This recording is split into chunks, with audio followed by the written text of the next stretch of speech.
throughout the continent, making a profound impact on holistic healthcare. In his session, Dr. GK will delve into the revolutionary aspects of the spiritual tablet, exploring how this unique approach to holistic health and spiritual science is reshaping healthcare practices worldwide. So please join me in welcoming Dr. GK.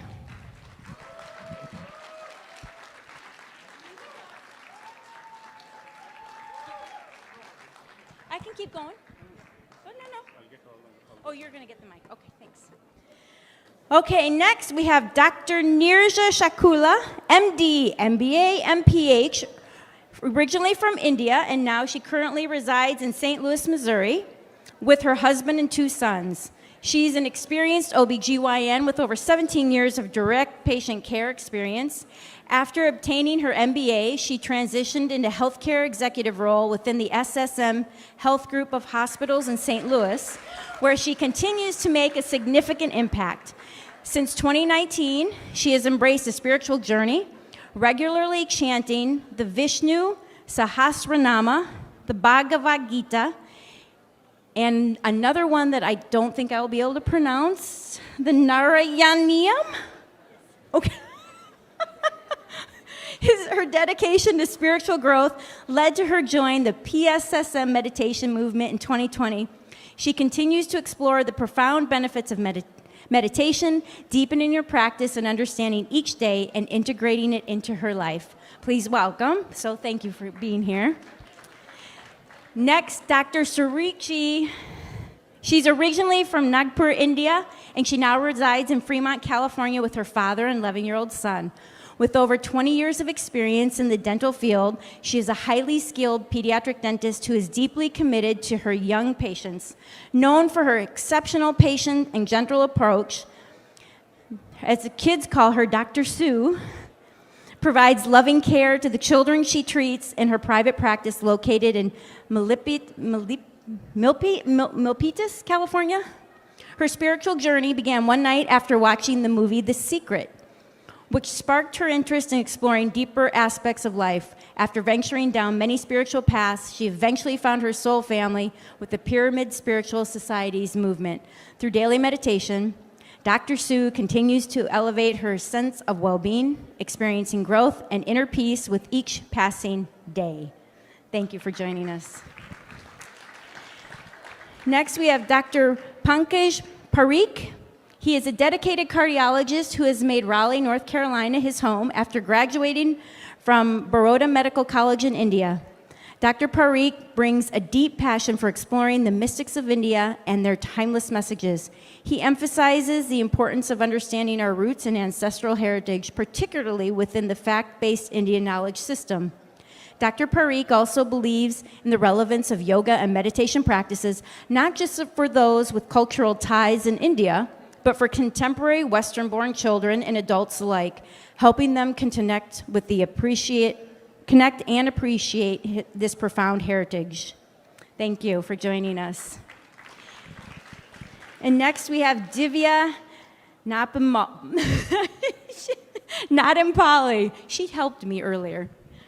And she has been an amazing coordinating things backstage, so thank you, Divya. She is a licensed physical therapist in both Georgia and Texas, practicing since 2013. She earned her physical therapy degree from Sri Ramachandra Medical University in India and completed an MBA in hospital management from Sullivan University in Louisville, Kentucky.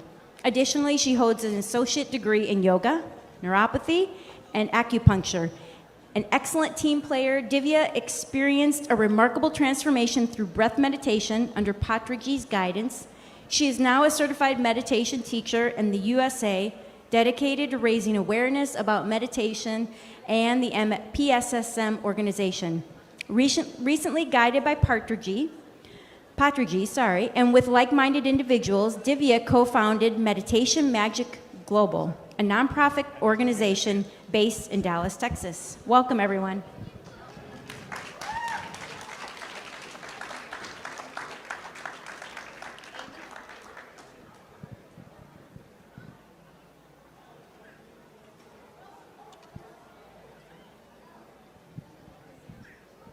Who?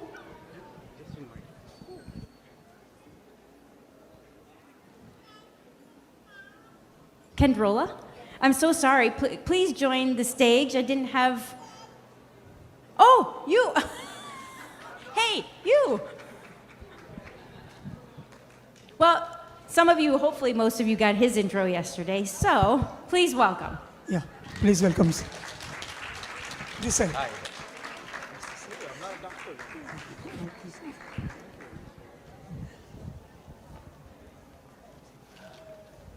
Yeah, thank you.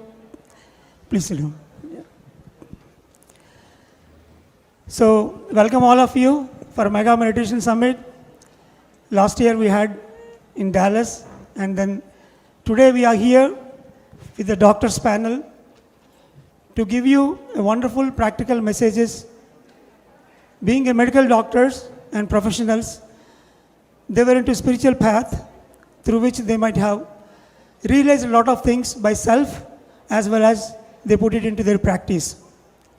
So today, a couple of questions for all these doctors in their own expertise so that we can get into that great practical wisdom to implement those things into our life.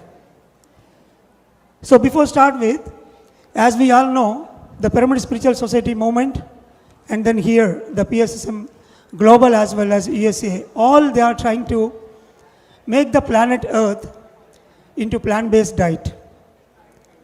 Because that is the divine diet, which we all came to know through Brahmarshi Patriji. And in the last 30 years, more than millions of people were transformed into plant-based diet. So here we have Dr. Suruchi. How does a plant-based diet contribute to overall health and well-being? And what are its key benefits? You have realized with your practice, and then during into your practice, you might have encountered a lot of patients where you advised them, please, plant-based diet. Yeah. Right. Hello everyone, Atma Vandan to all the masters. My humble pranam to Patriji and Mataji. So in my practice, I'm a dentist and I see a lot of kids. Earlier as a general dentist too. There is a link between oral health and bodily health. And plant-based diet, what it does. First, let's understand what is plant-based. So this will be, we are eating what is grown from the soil and comes from the soil. So vegetables, fruits, beans, legumes, whole grains, nuts and seeds. And what is discouraged is animal products. It will be meat, fish, eggs, dairy products, and also honey. What plant-based diet does to your body is increases, it has a lot of fiber.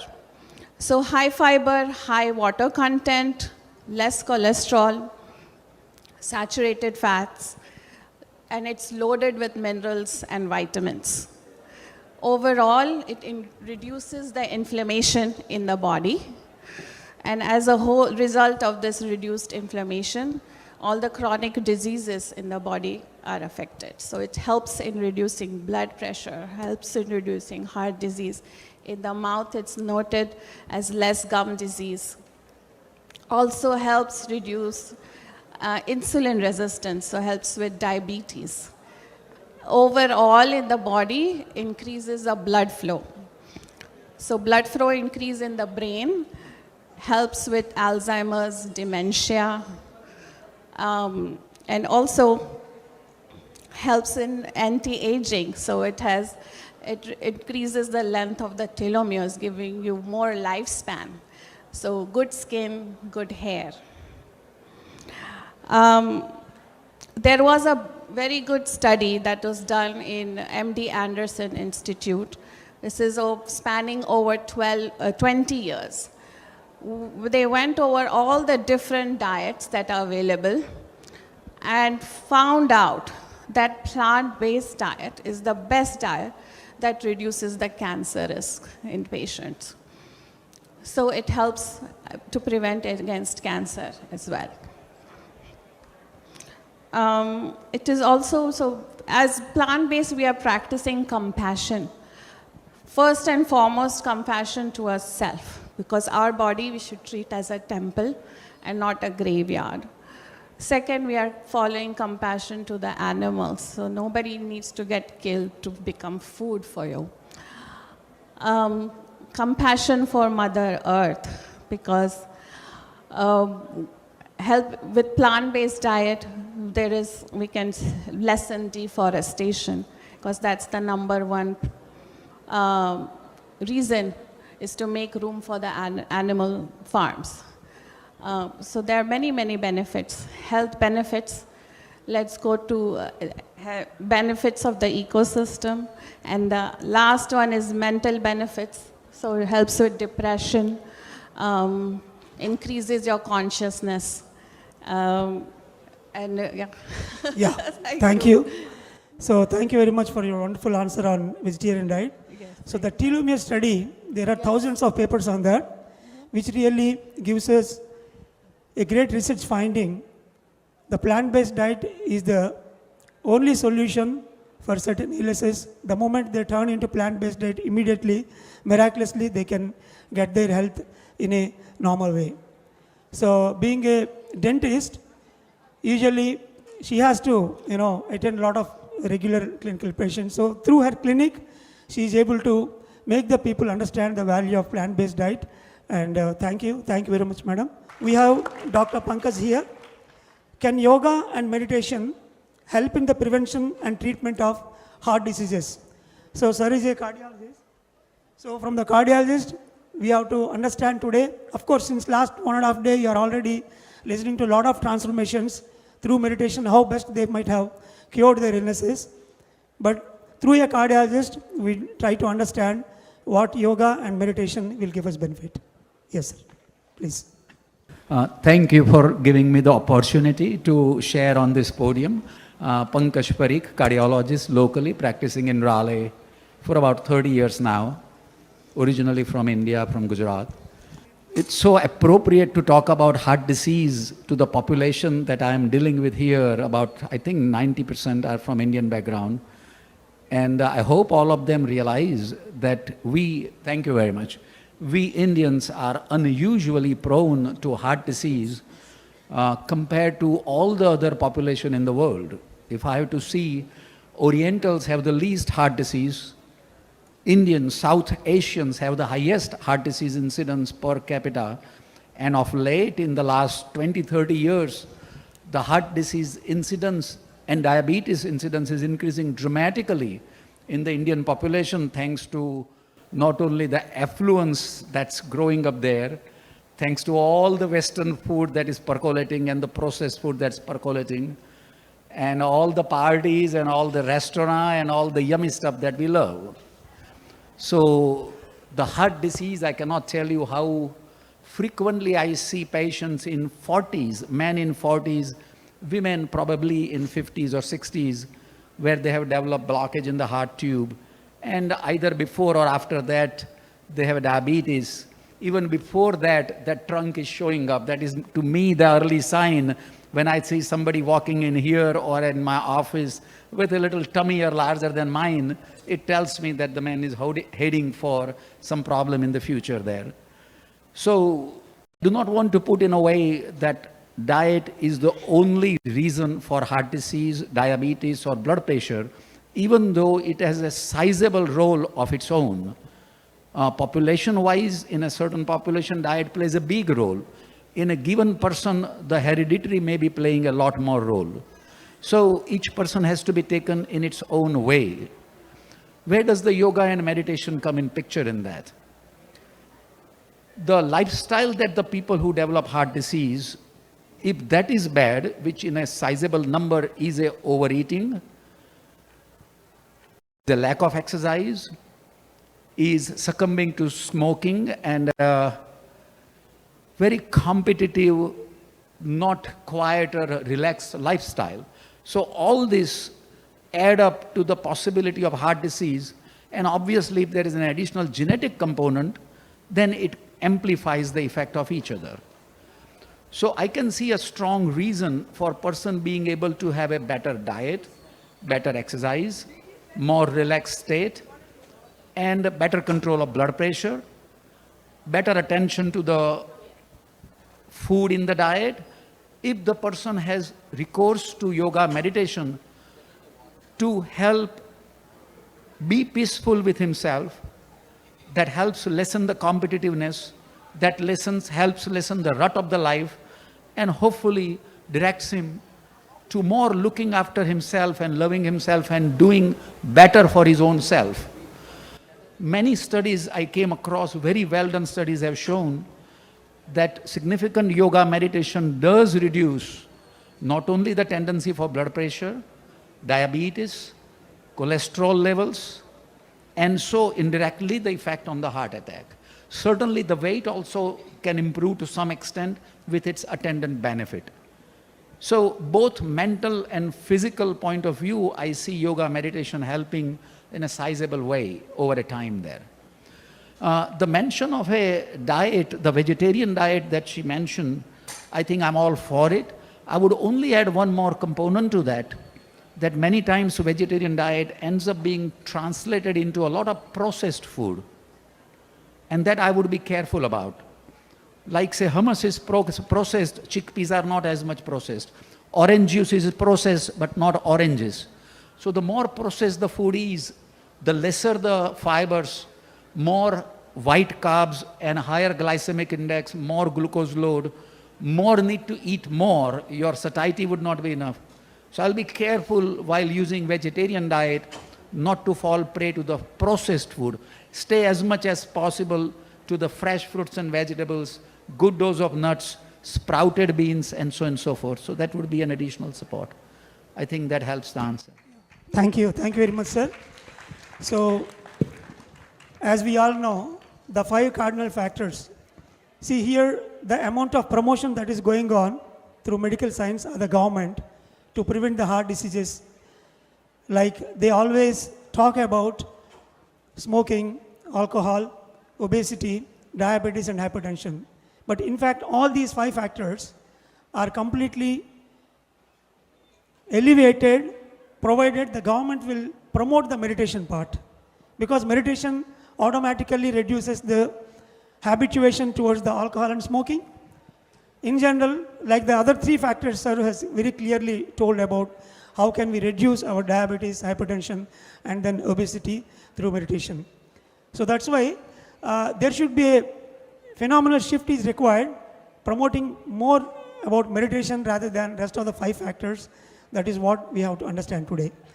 And now we have Dr. from St. Louis. So she's a practicing gynecologist. From her, we would like to know how does meditation benefit a pregnant woman, in utero babies, and children during their formative years. Okay? So because today, most of the mothers, they are following meditation, and then until the process of delivery, through meditation, they have got a lot of results. So from the gynecologist, we'd like to know about the fact, please. Good afternoon, everyone. Well, thank you, Dr. GK, for giving me this opportunity, and also would like to thank PSSM for giving me this great opportunity to be a part of this program. Being a gynecologist and a practicing OBGYN, I see that for thousands of years, people have practiced meditation, and then there are a lot of benefits through meditation, like it helps us help to induce deep relaxation as well as a sense of calm. And meditation has helped many people through all phases of life. And so I can only say that pregnancy is no exception. So pregnancy is considered a very happy moment for everyone. But with that comes a lot of stress and anxiety, especially for the mother bearing the baby for 9 months. It's not a day or 2, 9 months. So there are a lot of studies, small and big, in Netherlands and most of the western part of the world, where they have shown that meditation and yoga and all the relaxation techniques have helped pregnant women to reduce their stress and remain calm. It not only helps in reducing their blood pressure and also helping them prevent preterm pregnancies And the preterm premature babies are known to have lifelong problems during their development. So while meditation helps in preventing these things, I think one and all should definitely practice meditation. And as far as coming to children in the formative years, there are not that many studies, but there is a study out there in Netherlands with a group of 300 plus women. It shows that they mothers who had higher levels of mindfulness during pregnancy and also continuing to work have kids who have better abilities to go towards their life and better developmental abilities to work. Thank you. Thank you very much, madam. So during my medical school, in the final year, they took us to a field trip where I saw a group of study with a pregnant woman on the top floor of a series drug company lab. A group of pregnant women were exposed to a lot of spiritual movies and stories during the pregnancy period. And the other group were not into kind of intervention. So when they tracked back both the outcomes after 3 years and 5 years and 10 years, the woman who was exposed to these spiritual movies and then meditations and then musics, they have a wonderful babies, their health aspect as well as their pick up in education and then adjustment. All these factors are very wonderful with the intervention group. So that study really ignited me in a great way, and that is what madam is clearly giving us the evidence with a research study supportive. And here we have a divine parenting stall. I request all the mother who are going to be childbearing as well as to educate the other people. We have a divine parenting project where we are trying to teach meditation for the pregnant women and during the early childhood. So thank you very much, madam. And yes sir, please. Yeah. So let me share an example of what she mentioned from not physical benefit, but from spiritual benefit of meditation in pregnancy. There is a lady or a couple in the town that I know of. About 10 years ago, they gave a birth to a child. But before that, through their teacher in India, they had started a planning that they want to invite a soul. And I think that was mentioned earlier. Yeah. They want to invite a soul, so there was some kriya, simple suggestion to them. Then they decided that when she conceived, so she did some prior planning. During the conception, they daily did a Gita part every day evening. They did not watch a single garbage movie on the TV or the junk shows. The child is born. At about 6 or 7 years of age, the child comes across, or they come across an Indian program where the children can be sort of connected to the roots better. The girl is 10-year-old, and now by this time, she recites the whole Gita on her own in Sanskrit. She's already learning Sanskrit through the various programs. I met her a couple of times. She joined, I did a Gita class about 6 months ago for the high school students. Even though she's a 10-year-old, she joined just to recite Gita.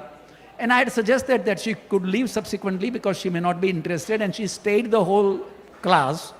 She sent me the summary of what I spoke at the end, and her parents told me that we would have to move her, for them, to a much higher level looking at her summary that she has written. So these are the possibilities. I have my grandchildren, and I really wish those who are getting into pregnancy, or those who have children who are getting into, suggest them there are possibilities available for them to invite really higher souls to jumpstart their journey in a much better way and bring a lot more uplifting of the humanity by large. The great souls are waiting to find such parents. Thank you, sir, for your great examples and adding additional things. A physiotherapist here from Dallas. She looks very, great background worker, I can say. See, among the medical illnesses, the neurological disorders we all know, because the nerve cell, once it is damaged, it cannot be regenerated. That's why usually we see the paralysis patients or any stroke illnesses. For the lifetime, whatever the residual damage that is there, it will stay all the time. Almost they lose the hope that they can recover from the illness. So here, Dr. Divya, being a physiotherapist, he is going to give us the impact of meditation related to the neurological disorders in her own experience and study. Please. Thank you, Dr. GK. Namaskar, everyone. So to explain this, I would like to quote a small case study that happened in my clinic when I was working in an outpatient department. So I had a patient named Pam. It's a made-up name, so no privacy here, no privacy issues here. It's a made-up name, Miss Pam. So this Miss Pam was diagnosed with stroke. She had a brain stroke, and she paralyzed the entire left side of the body. She was unable to walk, unable to stand, and unable to do anything for herself. So she wheeled herself into the clinic, and we're about to make her stand in the parallel bars. So how many have you guys been to PT clinics, physical therapy clinics? Anyone in here? Yes, yes. So in the PT clinics, right, we have two big bars so that supports a patient to stand and walk. So myself, with other therapists, we're trying to make Miss Pam to stand here. So we were supporting her from both sides, right and left side, so that she won't fall. But she was unable to stand. The moment we say, Pam, can you please stand up? She would freeze. This is not happening in the physically about the nerves on the bones. It's also the mental component. She's so fearful that she's going to fall. She's fearful that the minute she stands, she's going to stumble and fall. So we took several attempts for this patient to stand, just to stand on her two legs. So like a last resort, I thought I would introduce her to meditation. So I made her to sit down, make her lay down on the couch, and said, Pam, let's try to relax your body and mind. She said, yes, let's try. And I tried her to deep relaxation, trying to make her relax her legs, hands, and then body, head, and the lungs, and the stomach areas. She was a little bit relaxed. And from then, I was trying to guide her into visualizations. I made her to visualize that she was standing and she is walking. With just 15-20 minutes of this practice, just simple mindfulness practice, immediately she's able to stand and take 2 steps. So that was a miracle that happened in my clinic. I witnessed it. So definitely meditation also addresses not just the physical component, but also the mental component the patient has, the anxiety and the fears we all process. Thank you, Dr. GK. Thank you very much for that wonderful case study. Yes, miracles do happen. And in the last 25 years of my journey, there are cases where even the physiotherapy, once they do meditation with a neurological illness, they start getting the physical movements in the body itself while doing meditation. And body itself will move during meditation, and that energy will kicks out to do a kind of physiotherapy movements, and in long run, in a couple of months, they are regaining the energy. We may not say that they may not completely cure, but whatever the amount of weakness that is there, definitely more than 50% we can bring with the meditation, because the psychosomatic component that is involved behind that illness. So now we'll try to understand. This is a very common question for all of us, and maybe Sarah also. The impact of meditation on stress. So we all know, starting from the child in the school to the corporates, the stress is the underlying factor. So how does the meditation is going to help to relieve from the stress? Dr. Surichi, you please give. What I have noticed with myself, I've been through common life stresses. Meditation has taught me about myself. What are my belief systems? What are my shadows, my dark areas? And slowly, step by step, I have cleared all these dark areas. And it's still a process, I'm still working on it. But has increased self-love and healed depression. So every day feeling better and getting to increase compassion and love for everyone and for self. That's how it is. Yeah. Thank you. So anyone want to add additional, sir, regarding the stress? If the purpose of the life is to grow, to enjoy, to learn, to share the bounty that we have been given, not only as a human body and the mind and the senses, but also this extraordinary earth, sky, stars, and the universe. We are here to have as much of all as we can. And if our mind is bogged down in stresses of the life, I cannot imagine how we can enjoy. So, even to that purpose, understanding our mind, being able to be its witness and putting it aside, seeing its turbulences and letting it go, it frees so much more time for us that we have much more time available for all the things that I mentioned. So, I do not see anything to go. You might think that 10 and 20 minutes are lost in the day. No, you will gain 10 and 20 hours in a day. That's what would happen. Or at the end of the week, you will find you have 10 hours more for yourself to do all that you want to do if 10 minutes of time is given for the meditation. So, stress relief is like a deceased patient making it better. I'm talking about making a normal person being a Superman. So there's a whole journey. Somewhere we have to start, isn't it? Thank you, sir. Thank you very much for your adding. I request Ken to respond on this. So if you remember, if you were in my talk yesterday, I mentioned that consciousness comes first, matter comes second. Consciousness creates matter. And so with disease or stress or health or lack thereof, it always, always, always starts in the mind and the emotions. And it comes from trauma. It always comes from trauma. Physical trauma, emotional trauma, mental trauma, usually in our early years, but it can be throughout our lifetimes when we're exposed. It can be anything from the guy at the grocery store being rude to you, to your parents didn't love you, or you didn't think they loved you, or whatever. Or it could be a car accident. It could be any kind of physical or emotional, mental trauma. So emotional trauma release is very, very important for relieving stress. And that comes part and parcel with meditation.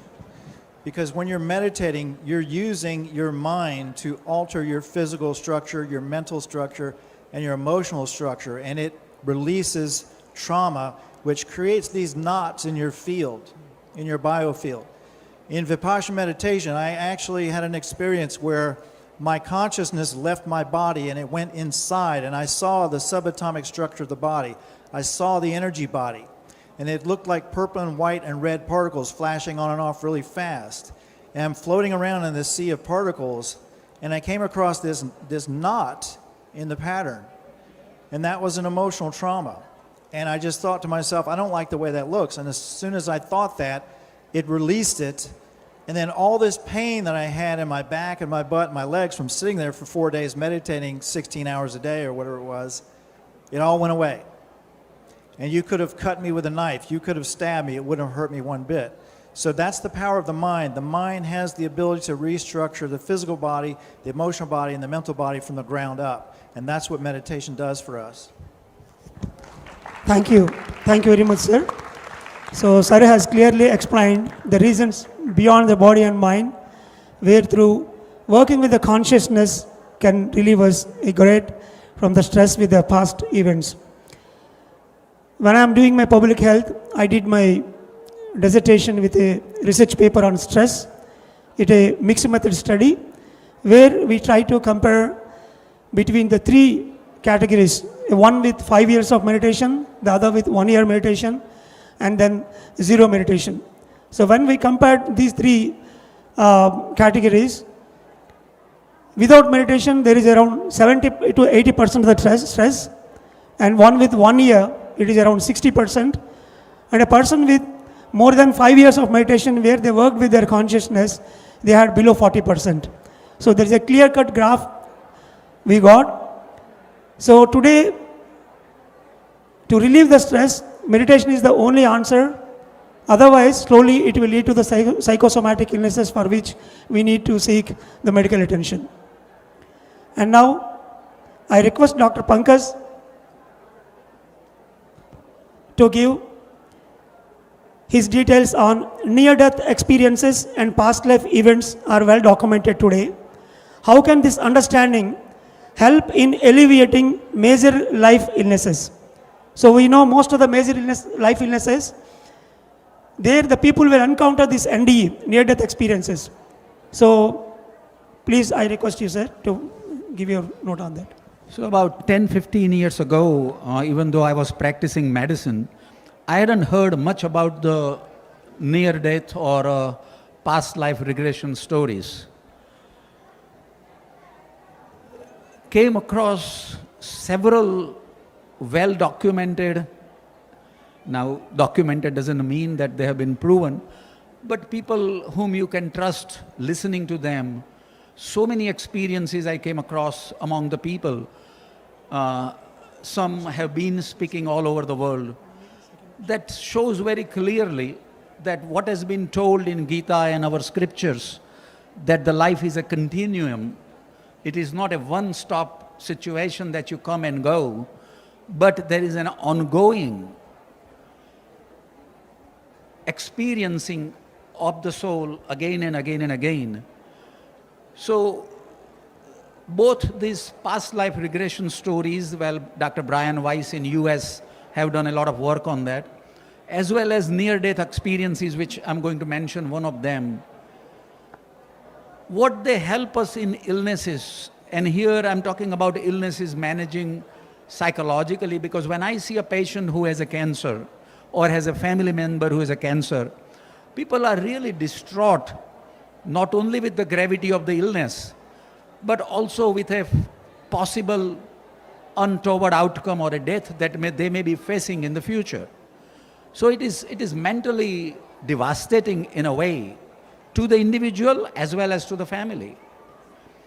So very often at that time I have shared with them some of these near-death experiences, which I think very well shows that while we think that this is the only body, mind and the life that we are living, there is much more to the life than what our brain or mind knows. So one such experience I will share with you with the people that I have come across. There is a lady called Anita Murjani, an Indian lady but born and raised in Hong Kong, who in her 30s developed a blood cancer, almost died, was unconscious, and she had probably few days to live at that time. I've seen the pictures, so I believe the story, and then I'm sure that it has been documented from her medical literature. During that unconscious state, she woke up into another realm. She saw not only what's happening around her, but also ended up meeting her dead father and a brother who was traveling from India to meet her. She realized the largeness of her existence and the possible reasons of the trauma that she had in her prior lives that were, and in the current lives, and she mentions that contributed to her illness. And she realized that while the body has become frail, she has a possible mission in all her life to deliver this message, what she has experienced, to the people. She comes back and survives that terminal illness and now tells all the people what her experience was. If you just put on a YouTube, and we can play that, we can put on a YouTube TED Talk by Anita Murjani. This is the end of it, what is being played. What was her conclusion? At the end, she mentions in the TED Talk that is worth listening to. The biggest lessons I learned from this experience. Number one, the most important thing that I learned, the most important thing we have here to focus our awareness on is love. That is number one. And when I say love, it's very easy to say, of course, we need to love other people. But one of the things I learned is that one of the reasons I got cancer is because I didn't love myself. That's hugely important. When we love ourselves, we value ourselves. When we value ourselves, we teach people how to treat us. When you love yourself, you find no need to control or bully other people, nor do you allow other people to stronger than you. So loving yourself is as important as loving everybody else.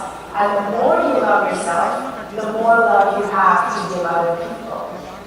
Number two, the next biggest lesson was to live life fearlessly.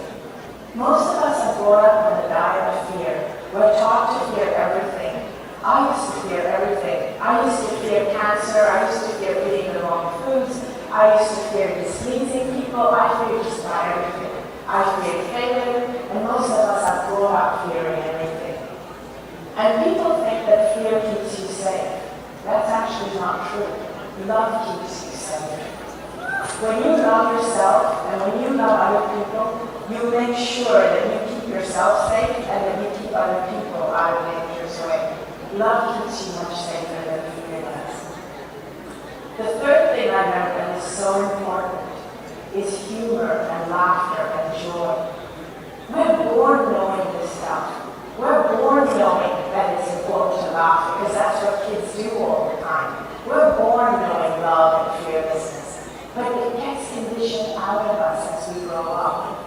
Laughter is so important, and humor, and finding your joy in life. It's more important than any other spiritual activity that you can think of. If we had more laughter, in fact, if even our politicians learned to laugh, we'd have a very different world. And if we had more laughter, you would have less people with illness, you'd need less hospitals, and you'd need less prisons as well. The fourth thing I learned is that life is a gift. It really is. Most of us live our lives as though life is a chore, but it shouldn't be that way. And it's unfortunate that only when we lose something that we value do we really realize the true value of it. And it took me losing my life to realize the value of my life. And I don't want other people to make the same mistake, which is why I'm standing here sharing my message. Because I don't want people to realize when it's too late the value of their life. And your life is a gift. Even the challenges that come to you are a gift. When I had cancer, Yeah, we can stop it, would be fine. Of the third thing, joy, she mentioned as an important thing in this. And we saw an example of joy when he and others were dancing here. A great way to celebrate and move forward. So let that be also as much a part of the life as a silent sitting of meditation. Both have their own beauty. Osho said that Buddha danced as much when he was in a deep silence as Meera danced in open, in sense, fully she danced. So they are not mutually exclusive. As to the first point that she mentioned of love, I think what she's mentioning is not the love that we have in our mind, love of my dog, or love of my body, or love of my eyes, and blah, blah, blah. So that is not the love being talked about. There is no better way to experience the love that she's talking about other than being in a deep meditation. That is where you touch your innermost core, which is nothing but the love itself. And once it is touched, there is nothing else but for you to give that love to others. It is not about getting love from the others. It's about loving the people. It's about being the love itself. So that is the core message of all that I have learned so far in my life. That it is worthwhile. It is very selfish to be meditative because it makes you love-filled core, and then there is nothing else but Satchidananda at that point. So that's a major reason to move in that direction. Forget about the ancillary benefits of reducing the stress and making the body better or making the blood pressure a little 5 millimeter lower. There is a lot more benefit to that than this smaller physical gains. I'm not against, I'm a physician. So physical gains matter, but 1,000 times more are the so-called spiritual gains where life becomes a joy. So, lot more. Thank you. Thank you very much, sir. So, thank you very much for bringing this wonderful TED Talk. And Ken, yes. So I've had a bunch of near-death experiences in my life, starting at an early age. I was kind of a rambunctious kid, so I got myself into trouble a few times and came close to death. But two that stand out to me: when I was 19 years old, I had a motorcycle accident, and I was going 55 miles an hour and I slammed into a car. I had no time to brake. And in the split second before I hit the car, time slowed down. It was like time froze, and I could feel the signal from my brain going down to my foot to hit the brake, and there was no time. And I hit the car, I blacked out. I flew about 50 feet through the air, and then next thing you know, I'm in darkness, and I'm going up this tunnel of light. And at some point, all of a sudden, I got pulled back into my body, and I didn't know it at the time, but I was laying in the middle of the street, and there was a police officer over me, and all I could see was this face. I couldn't see anything around, it was just his face asking me if I was okay, and I felt fine. I wasn't in any pain. I was like, yeah, I'm great. And but in reality, I had blood all over me, and I was really cut up. And what that taught me was, as she mentioned in the video, how precious life is. In that split second before I hit that car, the only thing I could think of was, I've got so much more to do. I can't die like this. I've got so much more to do. And you've heard people say their life flashes before their eyes. Well, my life didn't flash before my eyes, but it was like somebody downloaded everything I had ever experienced in my life up to that point, all in one split second. It's like I experienced everything I'd ever done in a split second. And so you really realize what's important in life and how precious it is. And then more recently, during the height of COVID in 2021, I was out teaching how to cure COVID inexpensively and simply. And the powers that be really didn't want that knowledge coming out. And so somebody tried to kill me. I don't know if it was the military or the CIA, but it was somebody in that vein, used an energy weapon, hit me, and I came very, very, very close to death. And what pulled me out of it was my mind, my consciousness. It wasn't anything that I read in the news. It wasn't any knowledge that I had. It was sheer force of will. When I was hit with this energy weapon, I got hit with intense pain. I started coughing up blood. And then I felt this black enveloping me. And it was like I was sinking down this hole of blackness. And I could feel my life leaving me. And in that moment, I said, no, I'm not ready to die. I don't want to die. And I fought it. And I used the strength of my will to pull myself out of it. And I came very close to having a heart attack. And I just willed myself out of it. And I came out of it. And I got out of bed.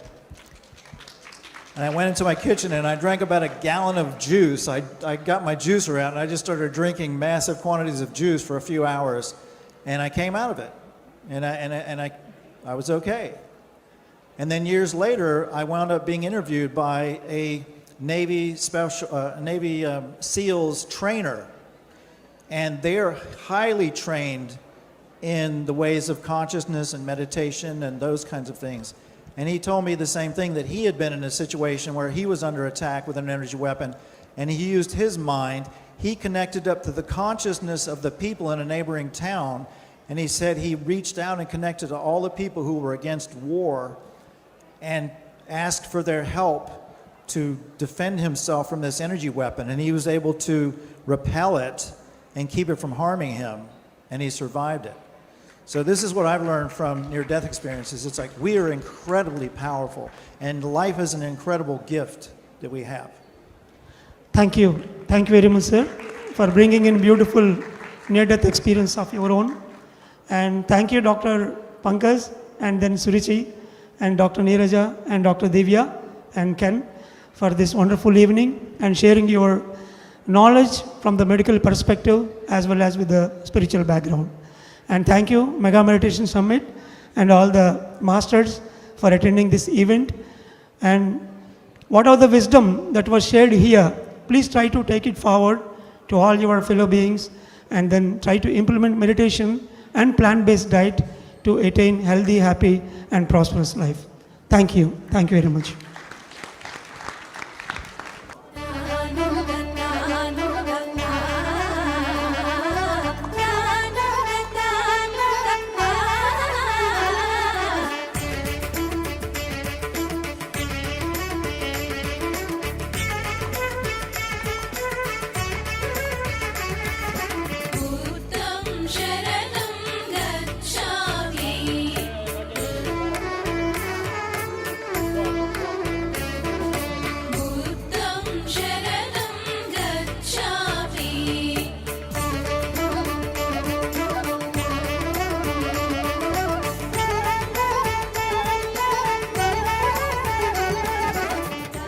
have already been introduced to remarkable Dr. GK just before the panel discussion. Now let's welcome once again and back for a special wisdom sharing session. Please join me in welcoming Dr. GK to the stage once again. So, today I would like to address with a very short presentation. Maximum I'll try to take 10 minutes. But this is very, very important to understand, especially in the developed countries. Whenever we say meditation, usually people will think that some psychological illnesses or minute illnesses, stress problems can be solved with meditation. But being a medical practitioner and a workshop trainer, I am working with the illness since last 25 years. That is what just you have watched the video. In the current age, people are not having a proper guidance related to the serious illness cases. Whenever it is a serious illness, the most important thing that we know as a cancer or autoimmune disorders and some of the exceptional 1 in 1 lakh health problems. So when those problems arise and people, they lose their hope and they don't know how to figure out those illnesses. So today, this presentation is practically we are applying in day-to-day clinical practice, and we were able to give a miraculous solutions for most of the serious illness cases. Next slide. So if you see, cancers are 9.3 million people are annually dying out of the cancer, and all the illnesses, if you count all the figures, that is what today we are experiencing in the media, everywhere we are able to see it. So that is what the serious illness cases are giving us a lot of frightening. Next slide. So the first and foremost thing is to stabilize the energy. Like in the doctor's panel also they talked about this. Whenever we stabilize the energy in the patient, immediately the reversing of the disease will start, for which we apply these 10 energy supports. Next slide. The first one is the soft instrumental music we have to keep in the room where the patient is residing in the house or even in the holistic center, which automatically calms the mental body and the emotional body. The soul will be relaxed and a stability will be attained with that soft instrumental music, because that music will automatically work on the mind waves. Next slide. So green plants in and around the bed and in that room, we try to keep a lot of greenery plants, which gives that give and take knowledge. They will automatically imbibe by looking at the plant, which is the symbolic for that, and a lot of healing energy. And the nature connect we can get through the plants only. People will hug the trees and they will try to get the energy and they will try to telepathically talk to the trees.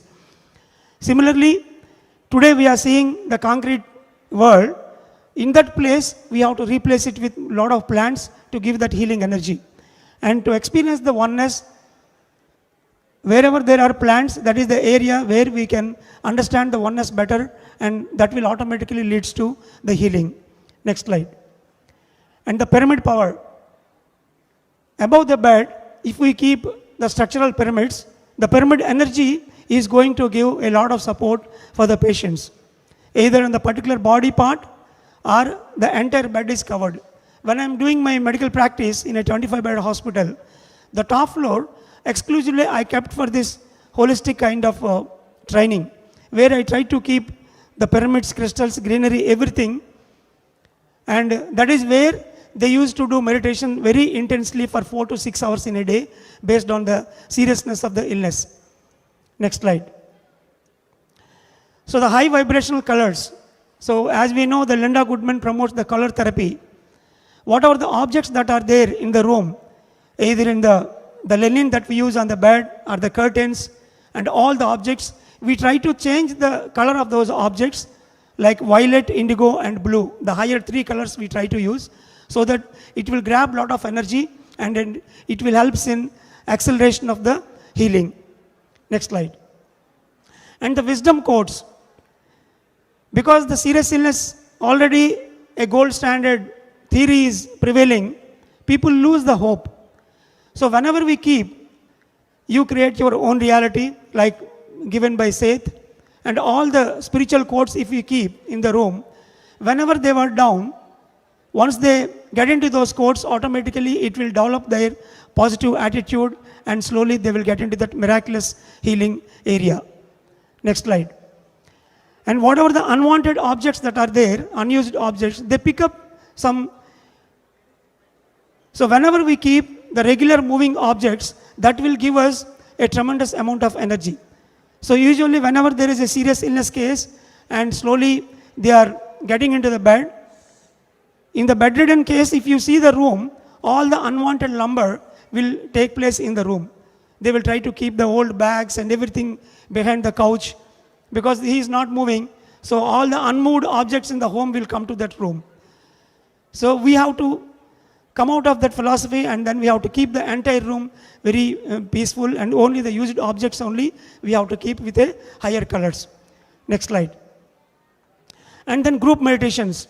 So the whole family members, the best they can do for the person who is into serious illness is every day, morning and night, they have to schedule their own timing. And every day if they do group meditation, that will help them a lot. During COVID time, when my parents were sick, across the globe, we are around 40, brothers and sisters and cousins.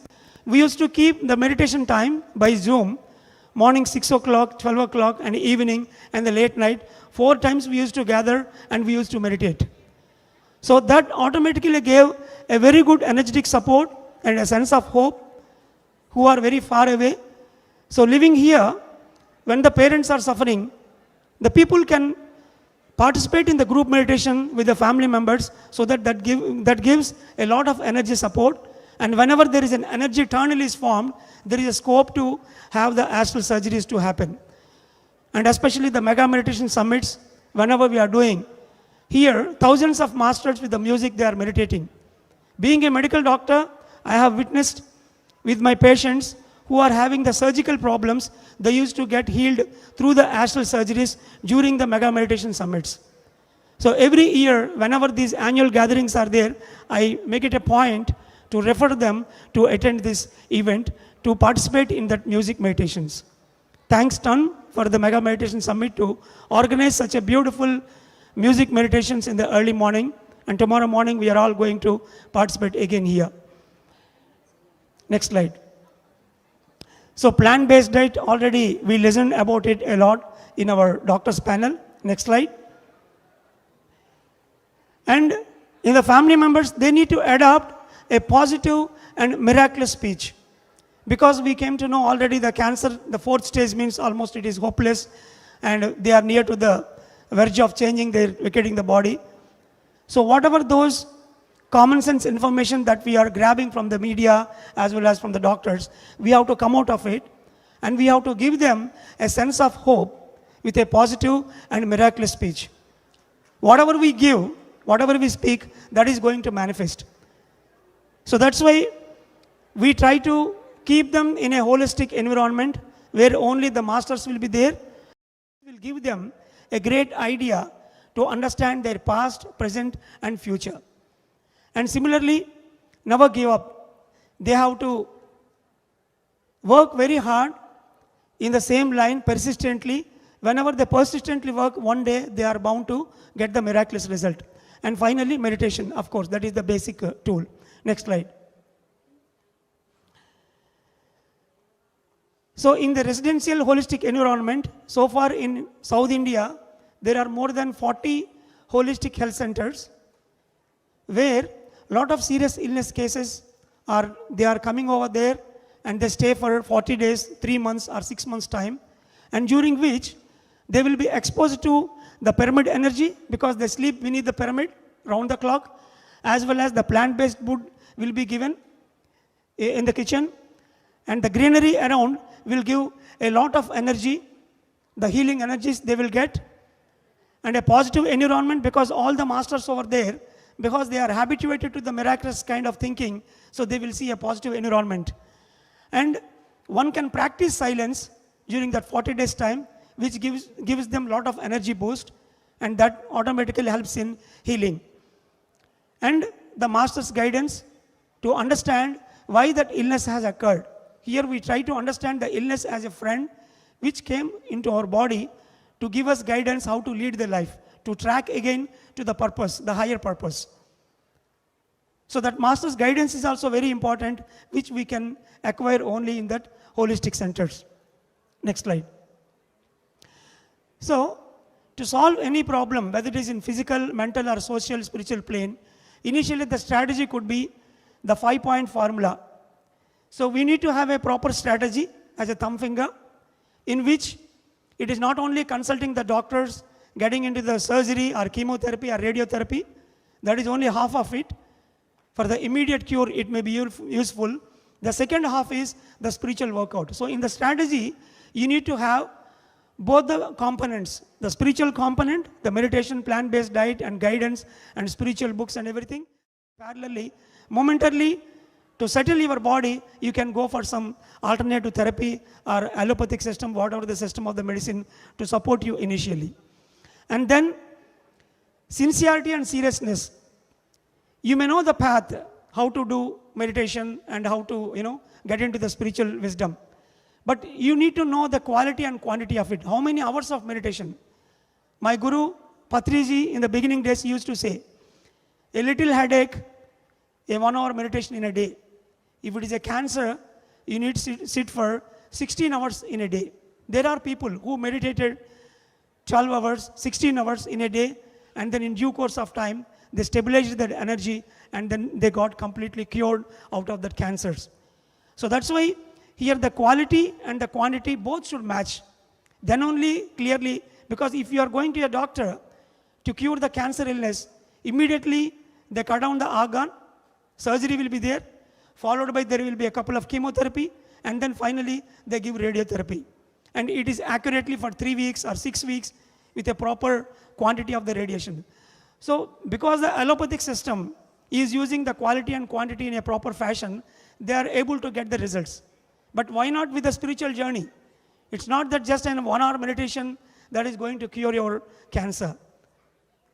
So one has to understand the quantity factor, and they have to dedicate to meditation hours together so that they can get cured themselves.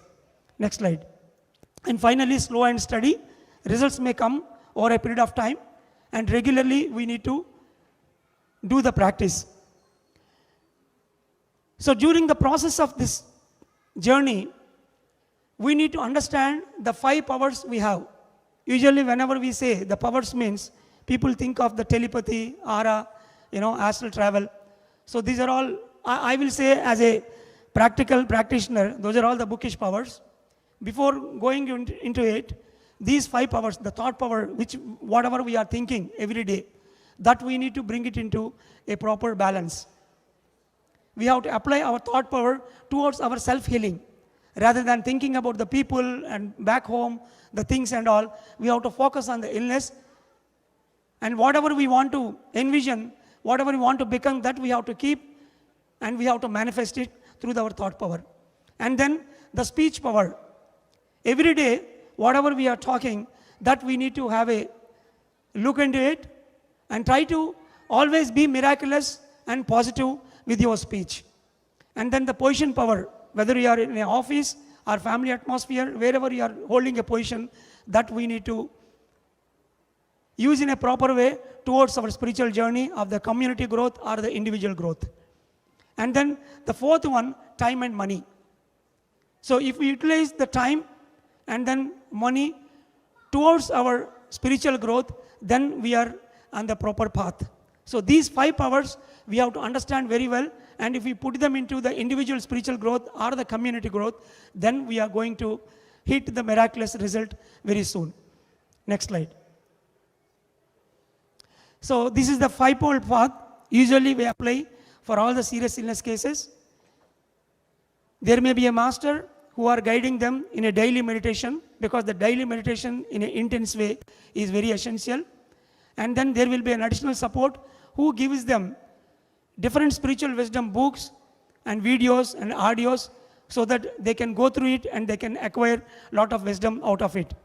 And then a senior master who can guide you through based on their meditation experiences and dreams, they can give them a proper guidance to understand the spiritual reason behind that major illness.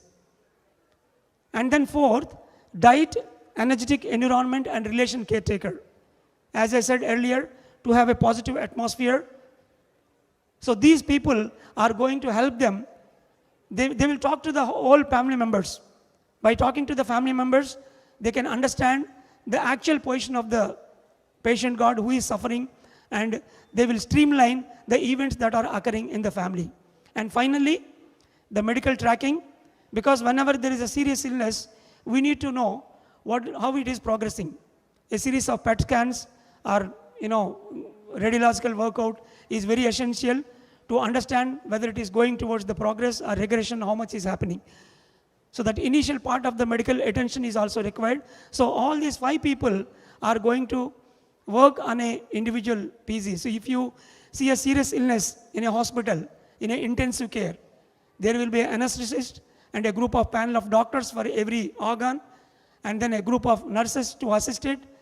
So that is what the entire scenario we are seeing around the serious illness. So similarly, we came up with this 5-fold path.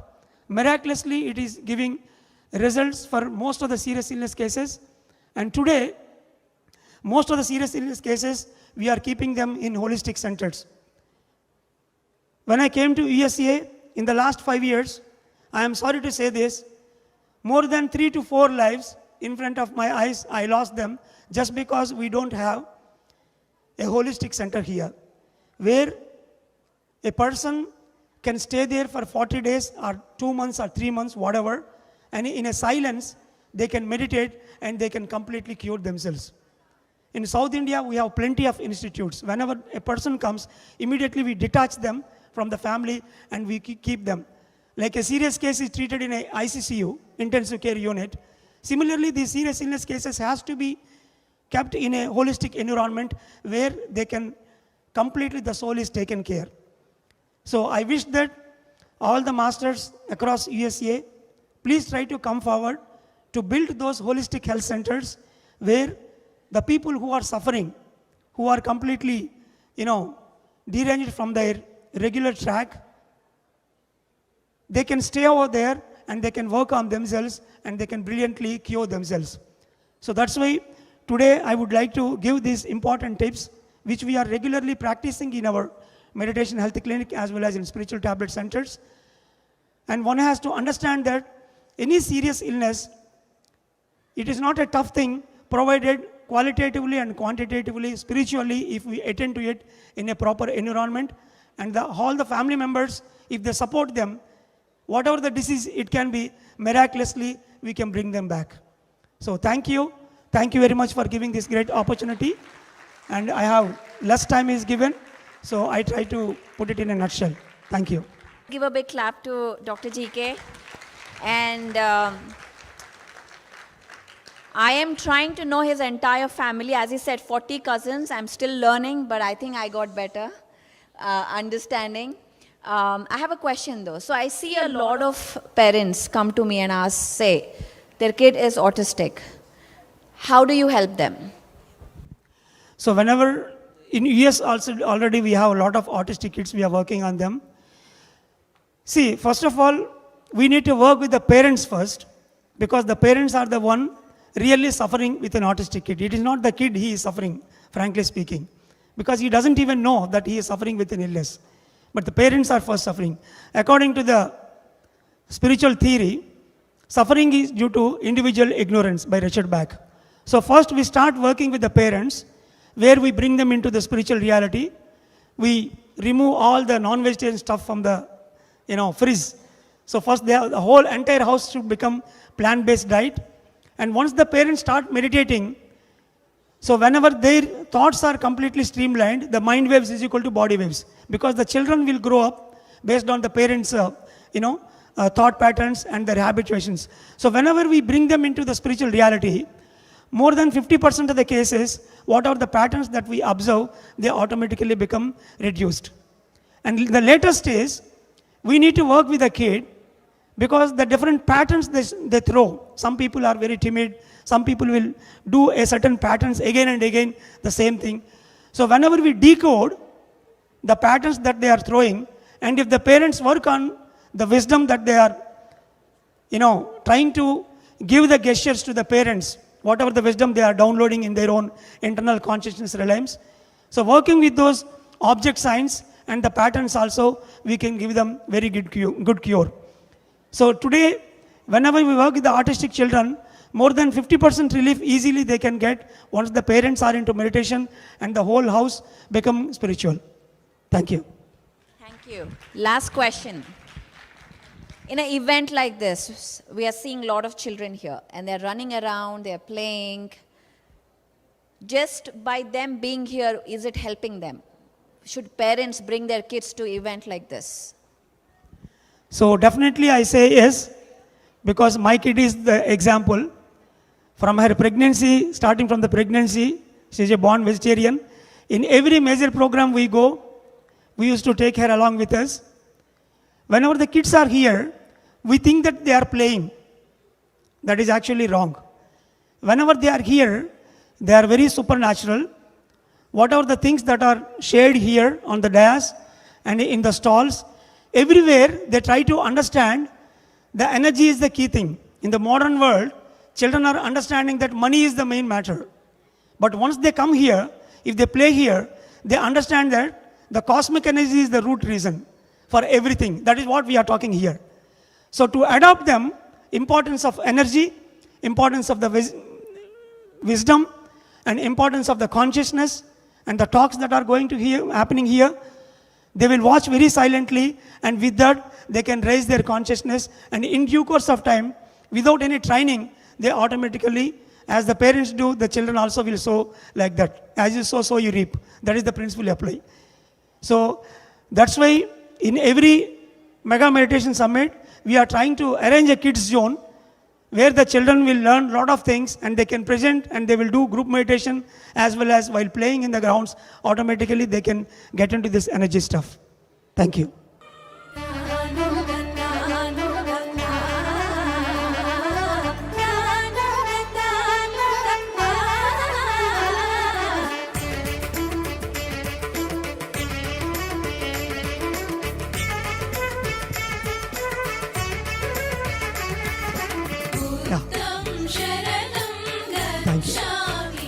So it is a great honor to get this memento and felicitation by Pari and Mirik. So I want to give a gift to Pari tomorrow morning, maybe tomorrow at some time. Last year when I attended the Mega Meditation Summit in Dallas, she suggested, I didn't took it as a suggestion, I took it as an order, like Patriji is giving an order for me. She asked me to bring the case studies. So we worked very hard and we came up with a case studies book, and tomorrow we are going to release it. Wow. And that case studies book is dedicated to Patriji and Swarnamala madam and Pari as well. Thank you. Wow. Yeah. Wow.